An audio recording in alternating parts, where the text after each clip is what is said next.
السلام علیکم۔ آج کا موضوع ہے ماں کی دعا۔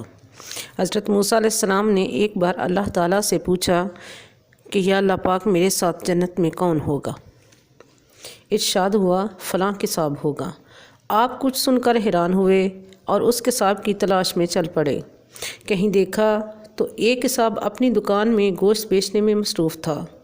اپنا کاروبار ختم کر کے اس نے گوشت کا ایک ٹکڑا کپڑے میں لپیٹا اور گھر کی طرف روانہ ہو گیا۔ حضرت موسیٰ علیہ السلام نے اس کسائی کے گھر کے بارے میں مزید کچھ جاننے کے لیے بطور مہمان گھر چلنے کی اجازت چاہی۔ گھر پہنچ کر کسائی نے گوشت کو پکایا، پھر روٹی پکا کر اس کے ٹکڑے شوربے میں نرم کیے اور دوسرے کمرے میں چلا گیا، جہاں ایک نہایت کمزور بڑھیا پلنگ پر لیٹی ہوئی تھی۔ کساب نے بمشکل اسے سہارا دے کر اٹھایا اور ایک ایک لقمہ اس کے منہ میں دیتا رہا۔ جب کھانا تمام کیا بڑھیا نے تو اس کا منہ صاف کیا گیا۔ بڑھیا نے کساب کے کان میں کچھ کہا، جسے سن کر کسائی مسکرا دیا اور بڑھیا کو واپس لٹا کر باہر آ گیا۔